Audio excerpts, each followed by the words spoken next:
Poco después de las 7 de la tarde del 9 de diciembre de 2016 recibimos una llamada en la redacción alertándonos de la aparición de una mujer con 2 disparos en la cabeza.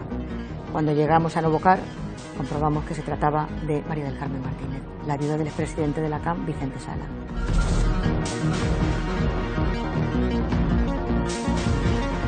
Que yo creo que ha tenido una gran trascendencia social, ¿no?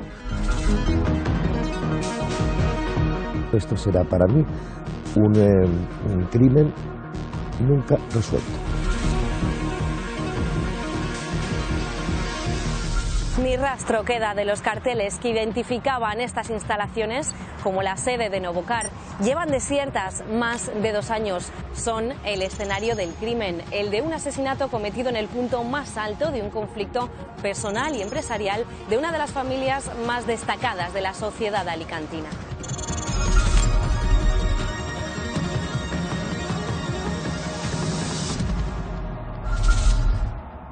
Vicente Sala era una persona muy conocida en la sociedad alicantina, no solo por su faceta empresarial, sino por su vinculación a la CAM, de la que fue vicepresidente y presidente.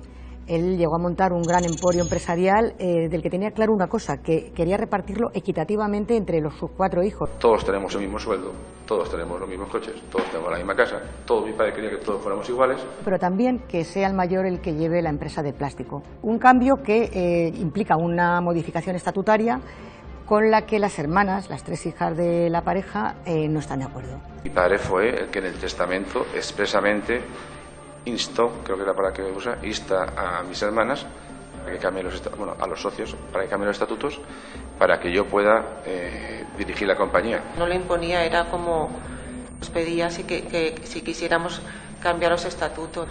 El problema es que sus hermanas no aceptaron nunca que su madre tuviera la acción de oro y que la pasara a su hermano como indicaba en el testamento su padre. El conflicto empresarial va más allá de lo que es el negocio, sino que trasciende a la familia.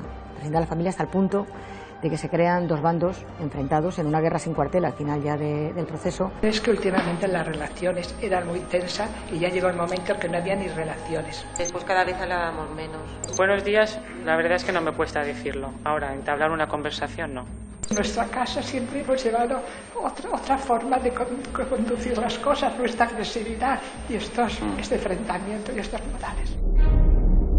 La situación familiar es tan tensa que queda reflejada en unos diarios, unas notas que María del Carmen lleva en un cuaderno negro pequeño donde va trasladando todos los momentos duros que está viviendo la familia.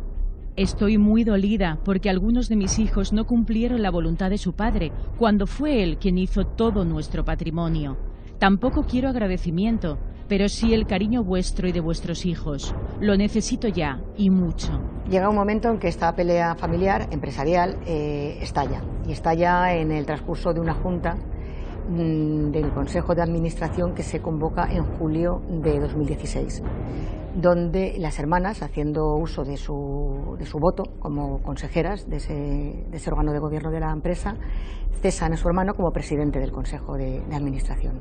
Me destituyen por falta de confianza como presidente y como consejero delegado, pero me mantienen como director general porque dicen que soy el único que puede llevar a cabo la función. Los abogados que nos llevan esto lo decidieron así.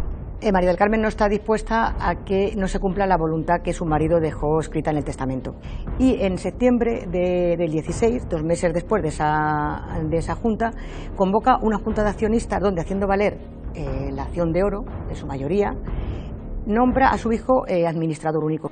Por tanto, a partir de hoy se dejan atrás todos los acuerdos anteriores y se procede desde hoy mismo a hacer cumplir el testamento a toda la familia. Esa junta en la que María del Carmen hace uso de la acción de oro probablemente es la última vez en la que la familia Sala están juntos. Todo el caldo de cultivo de las relaciones familiares y empresariales enfrentadas se expusieron sobre esa mesa. Y en esa junta mi madre nos cesó y modificó el artículo 9. Designó a mi hermano como administrador único de Samar Internacional, mi madre administradora única de Compañía Pena de Resinas.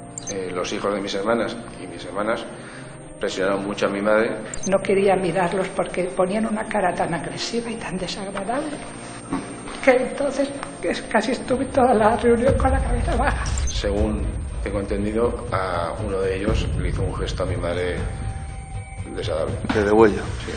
Sí. Yo no vi nada. Mira, Eso parece ser que... ¿Se lo inventaría su madre entonces? A lo mejor, no sé, pues se lo inventó. Aquella junta da lugar a un cruce de demandas. Vicente para hacer valer el testamento de su padre, donde se insta a ese traspaso de la acción de oro, y las hermanas porque consideran que no está suficientemente claro que eso se pueda aplicar así directamente. En cualquier caso, la acción de oro no se puede inscribir porque requería una modificación estatutaria necesitada de una unanimidad, que no se produce en ningún momento con el voto en contra de las hermanas. Perdemos todas las ventajas que había diseñado Vicente. Esperamos impugnaciones, denuncias. Tenemos 4 abogados, asesores. Han destrozado el proyecto de Vicente de 50 años de la empresa familiar. Me están destrozando a mí y a Vicente y a Toñi. Todo esto se detiene en la tarde del 9 de diciembre de 2016, cuando Mari Carmen aparece con 2 disparos en la cabeza. ¿Quién fue el autor? Es el quid de la cuestión. Inicialmente se barajan hipótesis que apuntan a un supuesto robo, a la presencia de un sicario, pero la policía casi de inmediato centra las sospechas en Miguel López. Miguel López es el gerente del establecimiento Novocar, donde María del Carmen es asesinada. Está casado con la hija pequeña y es detenido 2 meses después del crimen.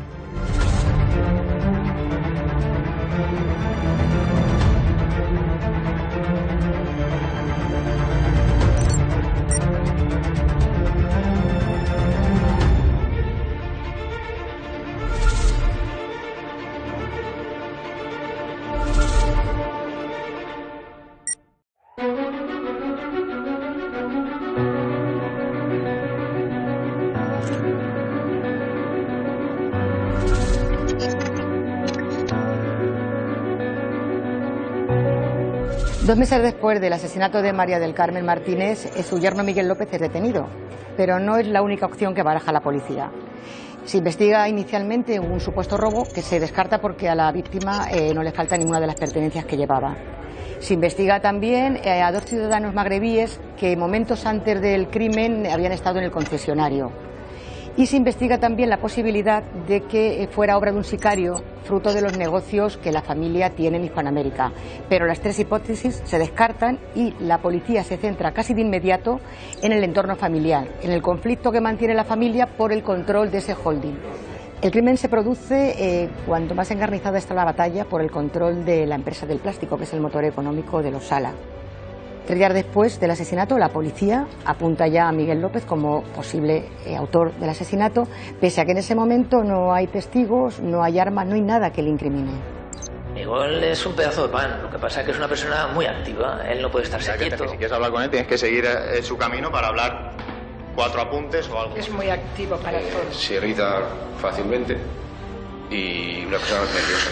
Y luego se le pasa ese empujón y es una excelente persona. Él era una persona súper social. Hablaba lo que tenía que hablar el hombre y ya está, yo no. Todo el mundo se lo pasaba bomba con Miguel. Aparte, todo el mundo le gusta hablar de coches y si alguien sabía de coches era Miguel. No era reflexivo, no pensaba las cosas. A Miguel sí que le gustaba estar en el ajo de todo.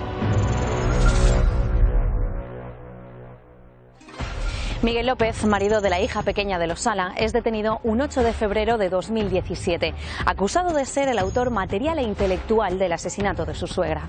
Entender en qué se basó su detención requiere conocer sus pasos más allá de la tarde del crimen, un viernes 9 de diciembre.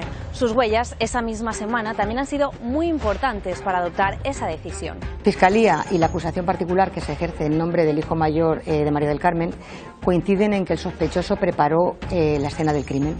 El lunes y el viernes hicieron esta operación de empujar los coches y meter Sí, se hizo la misma operación. Usted lava el CVR por la mañana. Sí. Lo saca. Sí. Cuando llega por la tarde está el coche en el lavadero. Sí. Otra vez. Sí. Usted lo saca. Sí. Se pone a lavar otro. No sé quién metió el coche CRV. No, bueno, si no digo que lo metiese. Se pone a lavar otros coches. Otro coche. Y entonces Miguel le dice que saque ese coche y lo vuelva a meter el CVR y quiere meter el CVR en el lavadero otra vez. Sí. Y entonces para que no lo hiciera él, lo hace usted. Lo metí yo de culo. Durante los mismos días y prácticamente las mismas horas, el trabajador recibe otro encargo. Debe trasladar unos muebles fuera del concesionario. El lunes empecé a hacer el trabajo ese. Lo terminé y fui el miércoles a hacerlo y me dijo que de momento lo dejara, que ya me diría él cuándo tenía que hacerlo. Son tareas que se salen de lo habitual, al igual que el comportamiento de su jefe. Ha dicho que esa semana lo vio especialmente nervioso, ha dicho. Por ejemplo, ayudarme a poner la matrícula, decirme que me fuera cuando llegara, que dejara la furgoneta me fuera, esas cosas raras. Me dijo eso, que no, la susuera no se fiaba de que los coches se salieran limpios y los metía ahí para que los cogieran ahí y así ya. Y los metía ahí para que lo cogieran ahí y así que viese que estaban lavados. Que estaba lavado. Esos son los antecedentes, pero lo que la policía ha estudiado al milímetro es lo que sucedió ese mismo día del crimen. La entrega del vehículo de María del Carmen se programa para esa misma tarde, a última hora. Miguel le indica a su secretaria cuándo debe pasar por Novocar su suegra. Que si viniera un poco tarde porque que tenía que limpiar el coche o... Es que no me acuerdo. Su yerno, con quien no se habla, será el encargado de hacer la entrega. Que Miguel le dijo que ese día iba a entregar el coche. Sí, al 100% seguro. Yo sé que tenía las llaves porque él me dijo que lo iba a entregar. ¿Recuerdan que el traslado de muebles se había aplazado hasta nueva orden? Hoy sí, Miguel encarga a Herminio cuando entra a trabajar por la tarde que se ponga con ello. Empieza a anochecer. María del Carmen llega con su hermana al que será el escenario de su muerte. Estos son sus últimos pasos. Cuando paré, mi hermana me dice, mira, por ahí viene Miguel y nos saluda, que se extrañó ella de que nos estuviera saludando. Y entonces mi hermana bajó del coche y yo, como aquí había espacio libre, hice así marcha atrás. Y salió. Siempre me quedaba y ese día no me quedé. Es una pena que tendré toda mi vida. Dos de las incógnitas del caso radican en quién le entrega las llaves del coche a María del Carmen y quién lo coloca en el lavadero, un lugar donde nunca se acababan entregando los vehículos. No era una orden directa, era una forma de trabajo, genérica, siempre se hacía así igual. El lavadero es un sitio que tiene que estar o ocupado por un coche donde se trabaja o libre para que se pueda trabajar. Y aparte que no es una buena zona para entregar un coche porque está todo mojado y demás. María del Carmen llega hasta el vehículo y se sienta al volante. En el lavadero hoy no se han encendido las luces. Estos carteles son solo disuasorios. En el recinto no hay cámaras de seguridad. El asesino no desaprovecha el momento.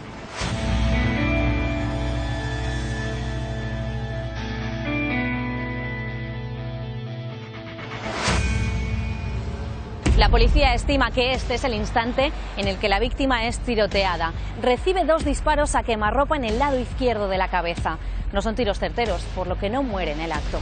Tanto Miguel como Israel, uno de los trabajadores, coinciden en que dan un paseo por las instalaciones, por el aparcamiento, y que desde allí ven el coche de María del Carmen en el interior del lavadero que aún no se ha movido. Yo lo que estaba haciendo era ir saliendo al parking, siguiéndole, y yo iba mirando por todo el parking a ver si veía el coche o no estaba o no estaba. Yo le pregunté si su suegra ya se había ido, porque yo sabía que había estado por ahí y sabía que él le iba a entregar el coche. A mí me pareció ver la figura, porque eso se veía al cabezal y a mí me pareció ver la figura, pero tampoco lo puedo asegurar al 100%. 3 minutos después abandona Novocar y una cámara de seguridad próxima al concesionario le capta saliendo a gran velocidad, aunque él dice en todo momento que va tranquilo. Tarda en llegar a casa 9 minutos. Durante esa hora el móvil lo mantiene apagado. Lo enciende cuando llega al complejo familiar donde le captan las cámaras de seguridad. Miguel no pasa por su casa, va directamente a la vivienda de una de sus cuñadas donde están las 3 mujeres reunidas y lo hace a un paso rápido, que es como le captan las cámaras. Herminio regresa a Novocar después de haber trasladado los muebles. Aquí reina la paz. Nadie ha visto ni escuchado nada fuera de lo habitual. Está a punto de marcharse a casa, pero antes entra a dejar unas herramientas. Cuando yo miré para el lavadero es cuando me lo encontré. No soy una persona ensangrentada, la cara muy ensangrentada, no se dio cuenta que era ensangrentado. Estaba un poquitín levantado en el coche y estaba no vueltas, sino tambaleándose. ¿Y qué hizo? Pues fui a pedir ayuda al jefe de taller y ya cuando encendimos las luces y todo eso ya vimos que era la señora. Le dije a Cristina que llamara a la policía, le dije a Herminio que llamara a la policía. Entré un poco en pánico, la verdad. Me dice que doña Carmen que se encuentra mal, que rápidamente llamara a una ambulancia. Yo volví otra vez donde estaba Israel y ya es cuando vimos, cuando ya la señora Israel estaba aguantando, pero ya cuando la señora se cayó ya vimos unos casquillos de bala. Miguel recibe una llamada desde Novocar donde le cuentan lo que está ocurriendo. Recibió una llamada, se levantó y se fue a la cocina, cerró la puerta. Ha comentado que inmediatamente se va. Y no sí, sale por la puerta y se va. Hizo así con la mano, algo así, y se fue. Sale de casa de su cuñada, más tranquilo de lo que había llegado, y en lugar de salir inmediatamente para Novocar, se detiene en la suya. A los 3 minutos Miguel sale, una parada que obvió en su primera declaración y que 2 años después su defensa atribuye a que tiene que indicarle a su hijo que no puede llevarle a la academia. Son las 7:05 de la tarde, momento en el que la autopsia sitúa la muerte de María del Carmen. Miguel sale entonces para Novocar, un trayecto en el que tarda el doble de lo que empleó en la ida. Avisa a las hermanas y estas van llegando poco a poco al concesionario. Ya cuando Miguel me llama, sí que creo que por lo menos le hablé con él 2 o 3 veces, ya que está muerta. Está muerta. Cuando llegamos a esto de Novocar y yo vi lo que había pasado, pues me derrumbé. El hijo y la hermana de María del Carmen se enteran de lo sucedido casi 1 hora después. La noticia no tarda en llegar a las redacciones. La actividad se vuelve frenética aquí en Novocar. Las preguntas se multiplican, comienzan los primeros interrogatorios. Aquí se entremezclan los miembros de la policía judicial, la científica, la local, sanitarios, un forense, con los miembros de la familia. Todo se detiene durante unos segundos, cuando la comisión judicial ordena el levantamiento del cadáver. 2 meses después del crimen, Miguel López es detenido. Declara durante más de 3 horas ante el juez de instructor ante el que niega los hechos. Aún así, le envía a prisión, de donde sale 39 días después tras abonar 150.000 euros en concepto de fianza, entregar el pasaporte y con la obligación de personarse cada lunes en el juzgado.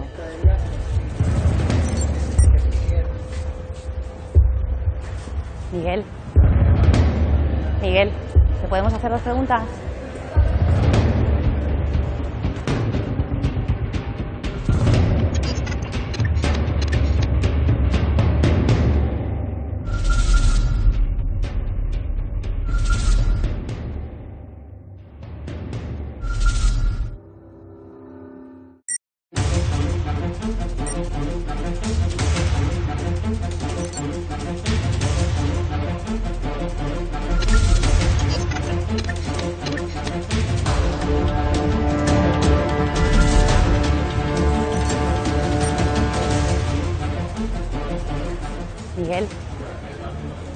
Miguel, ¿te podemos hacer 2 preguntas?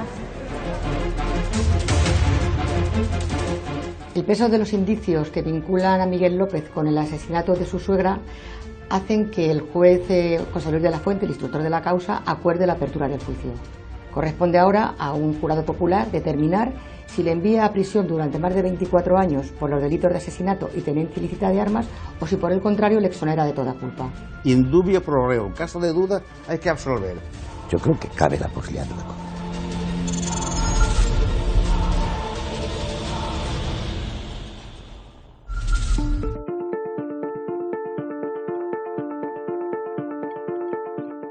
Un mes de sesiones por delante, casi un centenar de testigos llamados a declarar, una larga lista de indicios y ni una sola prueba directa. Así arranca el juicio contra Miguel López. El veredicto de uno de los procesos más mediáticos de la historia recaerá en 6 mujeres y 3 hombres. Pues este jurado es como los jurados de las películas americanas. Esto es un espectáculo, esto es un teatro, ¿eh? Y hay que convencer.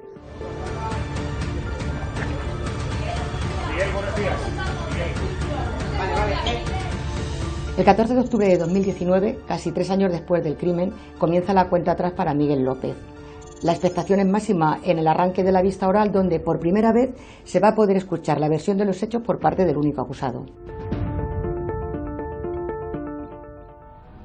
Mire, señoría, no voy a declarar porque anímicamente prefiero no declarar. No quiero presionarle, por favor, entiéndame. Le entiendo. Pero sí que su defensa ha dicho que tiene usted un estado psicológico que le impide declarar. He dicho que tiene un estado psicológico frágil. Vale. entonces dejamos Sí, eso, sí, o sea, es decir, no es una alegación de enfermedad. A su derecho a no declarar a todas las partes. A todas las partes. Muy bien, pues nada, toma usted otra vez asiento.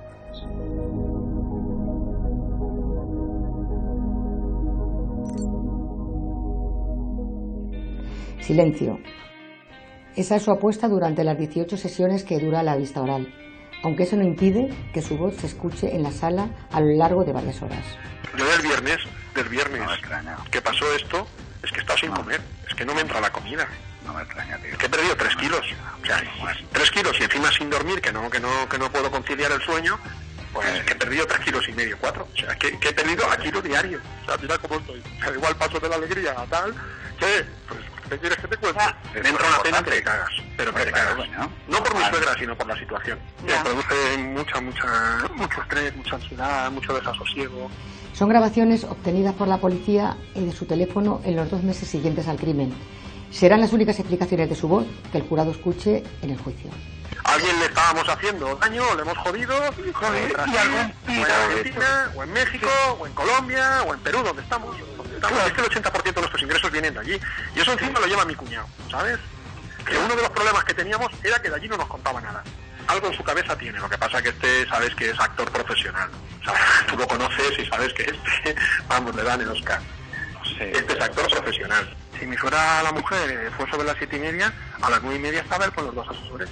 Y luego Mercedes, que fuera en Novocar, vamos, eso es fuertísimo. Porque no sabes lo que me jode que haya sido aquí. Eso es que me reconcome. Tiene que ser allí, parece como que me quisieran joder a mí encima, ¿sabes? Está muy bien pensado. Esto no lo han pensado en un cuarto de hora, ¿eh? Esto lleva mucho tiempo. Perdona, estamos hablando con amabilidad. No hagamos esta, por favor. Gracias. ¿Quieren que se haga justicia? Entre los testimonios más rotundos que se escuchan en el proceso está el del inspector que dirige la investigación, unas pesquisas que se desarrollan a lo largo de 3 años y que detalla durante casi 4 horas ante el jurado. El agente aclara que Miguel no es la única opción. Desde el principio todas las hipótesis están sobre la mesa. La de la intervención de un sicario y la de que hubieran sido 2 ciudadanos magrebíes caen desde el principio casi por su propio peso. El trabajo en cuanto al arma no era profesional, los disparos en cuanto al arma no eran profesional.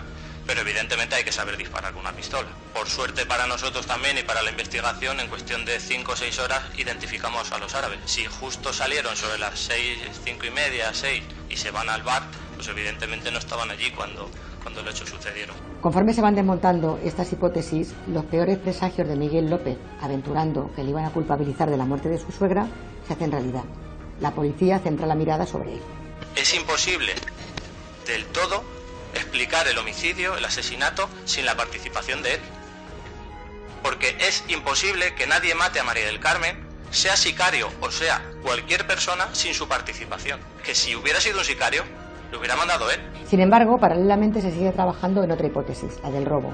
Una apuesta que han venido sosteniendo a lo largo del tiempo el bando más próximo a las 3 hijas de la fallecida. Le dije, no puedes ir con 30.000 euros en joyas por ahí andando, Mari Carmen, porque un día te van a dar un susto. Siempre, sin ninguna duda, iba con su ajuar. Y eso no se lo quitaba ni para ir al cuarto de baño. Ya la han notado muchas veces anteriormente, también le han robado y en una ocasión estaba yo... ¿Que ya le habían robado muchas veces a su abuela antes? Sí, porque ella llevaba bolsos muy llamativos. Para robar, en principio, no se pegan 2 tiros en la cabeza. Se puede pegar un tiro a lo mejor que se escape, pero no se remata a la persona. Si te paras a pegar un segundo disparo, por lo menos echas mano al bolso. O pegas el tirón al collar, pero es que no, estaba todo intacto.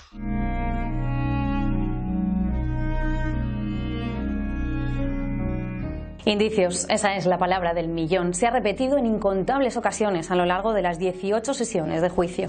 El problema de nuestro jurado es la prueba indiciaria, las dificultades que existen para valorar la prueba indiciaria, para razonarla y explicitarla en una sentencia.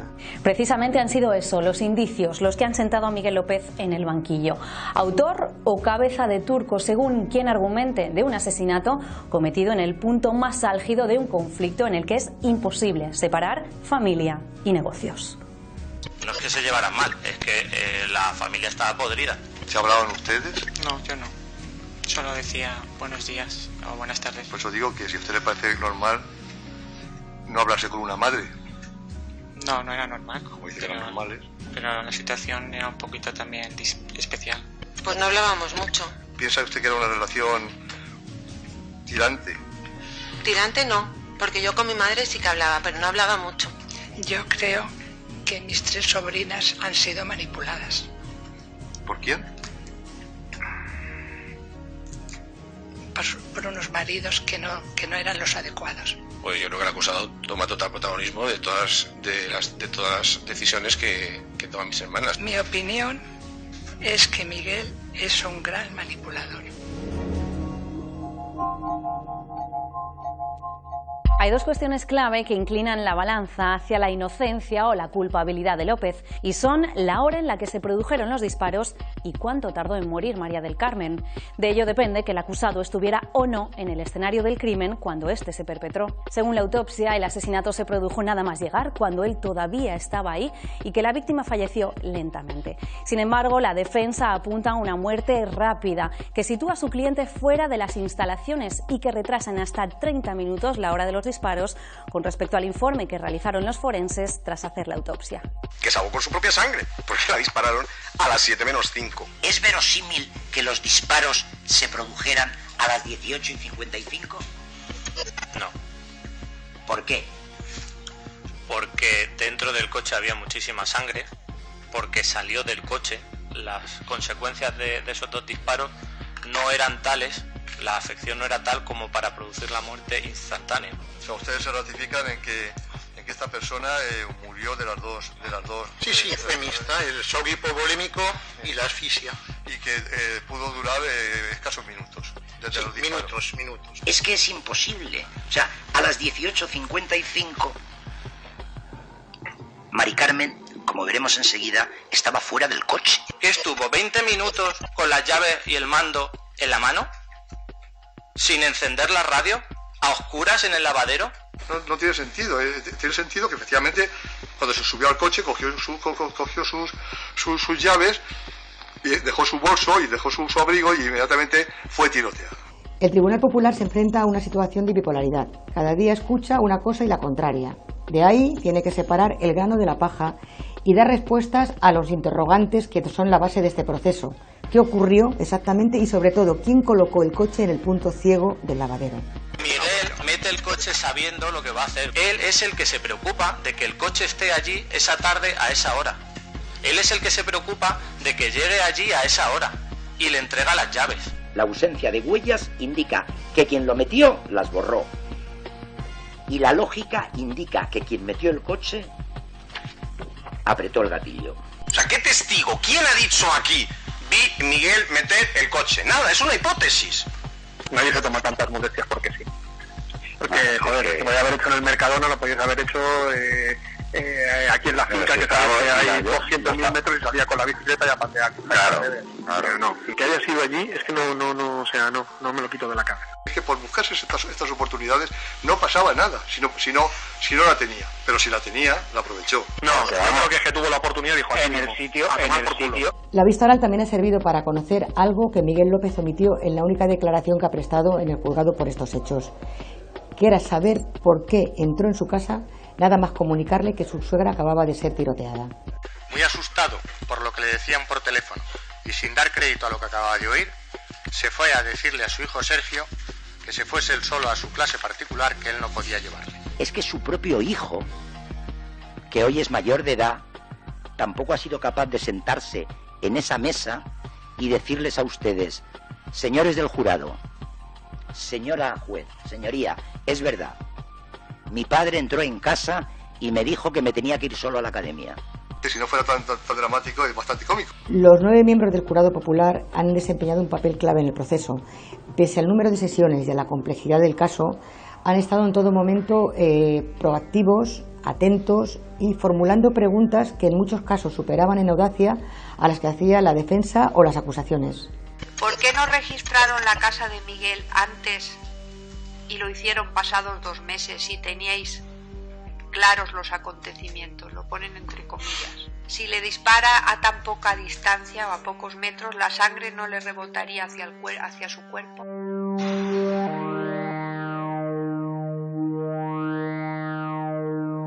El juicio llega a su fin con las mismas premisas con las que arrancó. Las acusaciones manteniendo que Miguel López mató a su suegra y la defensa pidiendo su absolución. Y él, una vez más, dando la callada por respuesta.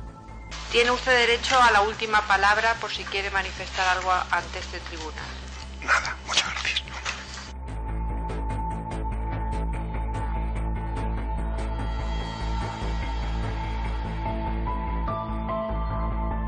Se renuncia a explicarlas porque no tienen explicación, porque la explicación conduciría a aflorar una nueva prueba en contra del acusado. Y el único humano que pudo cometer los hechos fue el acusado, y que fue el que los cometió. Por tanto, solicito de ustedes un veredicto de culpabilidad y solicito igualmente que este crimen tan horrible no quede sin castigo. El sentido común lo que dice es que no ha sido Miguel. Porque claro, cuando es no será que es que no ha sido Miguel. El acusado es la única persona en el mundo que sabía que el día 9 de diciembre de 2016 a las 18:25 Mari Carmen se iba a quedar sola en el lavadero y de espaldas al concesionario. No hay sicario ni ladrón que pudiera saber que Mari Carmen se iba a montar sola en el vehículo, en el lavadero, con la luz apagada. Llegados a este punto, todo el peso recae en los 9 miembros del jurado. Que hay que satisfacer los intereses de la víctima, pero también hay que satisfacer los intereses del acusado y dar un veredicto justo. Hay muchos crímenes que, por desgracia, quedan sin resolver y no se puede exigir al acusado que tenga que probarlo para poder decir, es que yo no he sido porque ha pasado esto. La sociedad sufre mucho más con un inocente en la cárcel que con un culpable en la cárcel. El jurado recibe un cuestionario con 12 preguntas que determinarán si el acusado es o no autor del asesinato de su suegra. Es el segundo que se redacta después de uno inicial con 60 puntos que todas las partes impugnan. De lo que respondan 9 personas anónimas dependerá la libertad o una vida en la cárcel. Se necesitan 7 votos para condenar. Si no se producen los 7 votos, hay que dar una sentencia absolutoria. Yo creo que no creo que haya perfección, ¿no? Pero en todo caso ha sido un crimen muy bien ejecutado.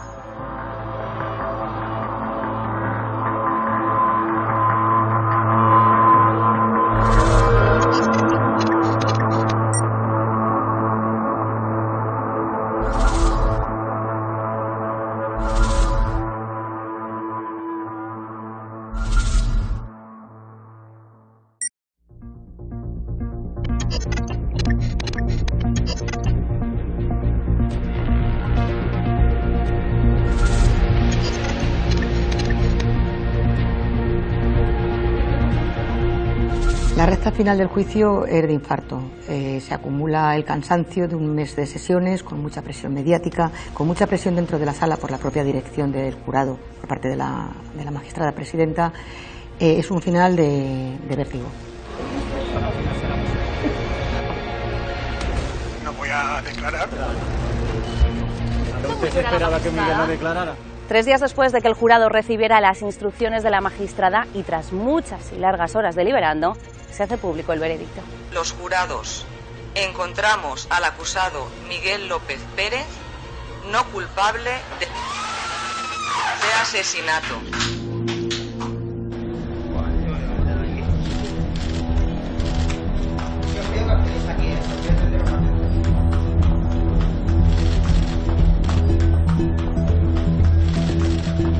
Una situación, una circunstancia que le ha llevado a este procedimiento y que confiamos plenamente en que así fuera, ¿no? Suelto, como ha sido finalmente.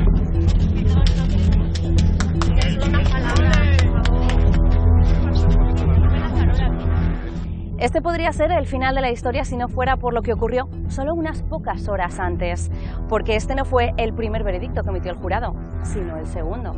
¿Qué pasó entonces con ese primero? Y lo más importante, ¿también declaraba Miguel López inocente? La historia se enreda tanto en este punto que podríamos estar incluso a las puertas de la repetición del juicio por el asesinato de María del Carmen Martínez. A las 10:30 de la noche del 8 de noviembre, apenas un día después de concluido el juicio, la presidenta del tribunal convoca a las partes para comunicar que el jurado ha tomado una decisión que realmente llega pronto, teniendo en cuenta que ha sido un juicio que ha durado 1 mes y medio, y un juicio denso, y que las deliberaciones se han producido en un ambiente de incomunicación, de tensión, de protección policial, y una tensión que traspasaba incluso los muros de la sala en la que estaba reunido el tribunal. Hay un veredicto, pero se ha devuelto al acta. ¿Y eso porque por un error o por un...? Porque ha considerado que había errores, sí. Perdonad, mirad la hora que es. Entonces, ¿hoy habrá veredicto o no? Hoy no habrá veredicto, mañana. En esos momentos solo la juez y los 9 miembros del tribunal saben que por 7 votos a 2 Miguel López es considerado culpable del asesinato de su suegra, pero la juez rechaza el fallo. Rechaza el fallo sin unas explicaciones lógicas, hasta el punto de que ni las acusaciones ni la defensa en ese encuentro de media hora tenso saben qué está ocurriendo. Nosotros entramos allí, la magistrada tiene el objeto del veredicto, mejor dicho, el veredicto lo tiene en su poder, no se lo da trasladado y ya manda a llamar al jurado. En ese momento ya empieza a darle las instrucciones. A partir de ese momento se produce una cadena de actuaciones que en nuestra opinión, en mi opinión, es contraria a lo que disponen las normas. Tiene que haber una sucinta explicación de las razones por las que han declarado o rechazado declarar determinados hechos como probados. Como probados, señoría, como probados sí, pero no como no probados. Ya hemos terminado, por favor. Lo único que pudimos es, nosotros, las acusaciones, protestar porque lo que estaba, las instrucciones que estaba dando considerábamos que no eran adecuadas. Pero, digamos, una protesta a grosso modo, porque tampoco sabíamos exactamente en qué consistía el veredicto ni qué fundamento tenía ese veredicto, es que no lo sabíamos. Es que no puedo decir más, o sea, esta acta es mía. Al privarnos de la posibilidad de conocerlo, no pudimos hacer, digamos, más alegaciones o más protestas concretas. El jurado no se tiene que pronunciar sobre una cosa que no considera probada. Que no considera probada, no tiene que decir absolutamente nada. Háganme a mi caso, porque soy yo la que tengo que redactar después una sentencia en que no se incurra en ningún vicio de nulidad. Señoría, ya ha costado.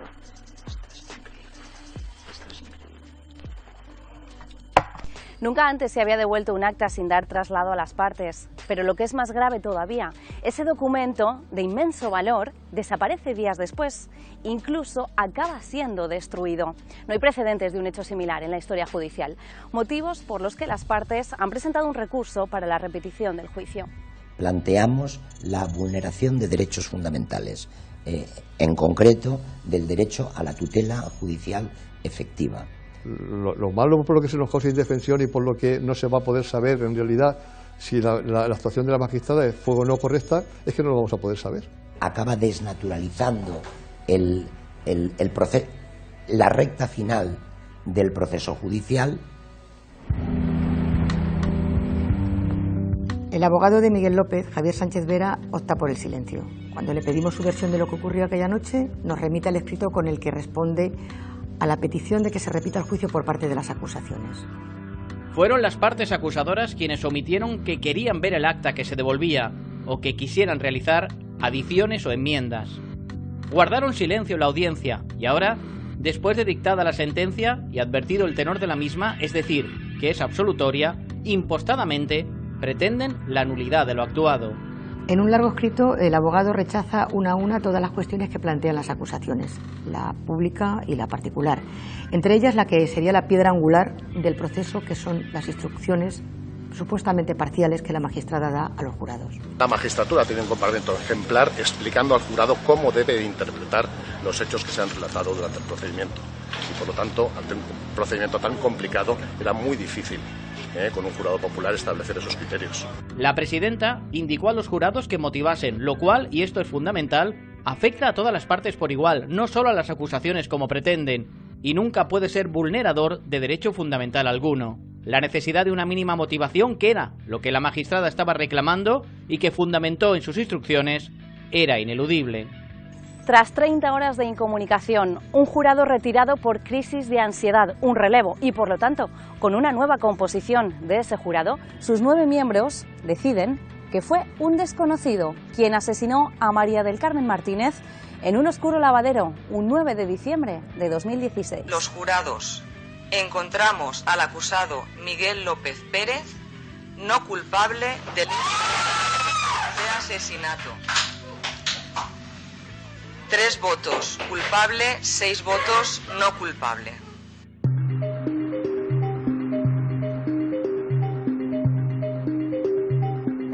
En el momento en que se lee la sentencia no hay sorpresa. Y yo en esa situación sí que podría esperar ver esa emoción de sorpresa. ¿Crees que él se está conteniendo? Es posible, lo que pasa es que la sorpresa yo no decido tenerla o no. En este caso, nada en su comportamiento no verbal nos indica que esté sorprendido. Si ha tomado algún tipo de tranquilizante, esto no lo vamos a ver. Porque tarda más en procesar y la reacción es más suave. Pero normal no parece que no tenga ningún tipo de sorpresa al librarse 24 años de prisión. Normal no es. Normal no es. El comportamiento de Miguel López durante todo el juicio es frío, está como ausente. Y eso pese a que durante horas y durante sesiones está escuchando testimonios y detalles de cómo supuestamente acabó con la vida de su suegra.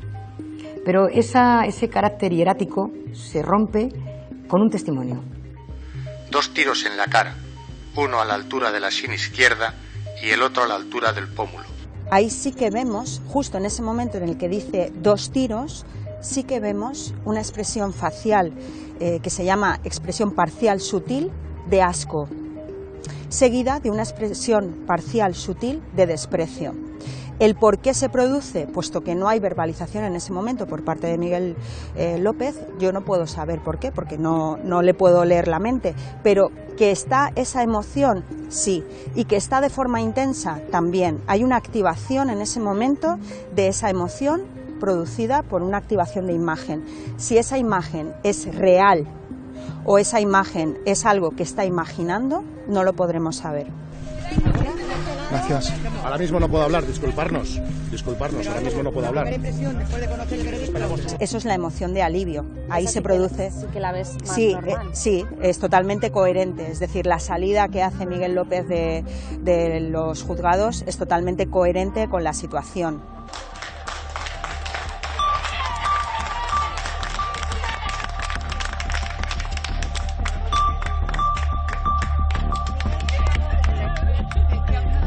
Y finalmente pues se ha descubierto la realidad de la situación, que no se puede condenar en un Estado de Derecho a una persona sin pruebas.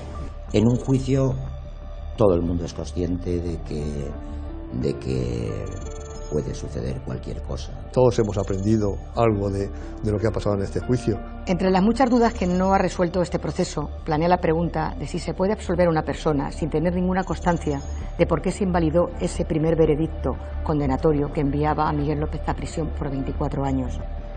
La respuesta ahora la tiene que dar el Supremo. Las acusaciones tienen muy claro que el juicio debe repetirse. Nuevo jurado, nueva presidenta y de nuevo Miguel López en el banquillo de los acusados. El tiempo dirá si vuelve a jugarse a cara cruz, prisión o libertad. Los jurados encontramos al acusado Miguel López Pérez no culpable de asesinato. Gracias. Ahora mismo no puedo hablar, disculparnos, ahora mismo no puedo hablar.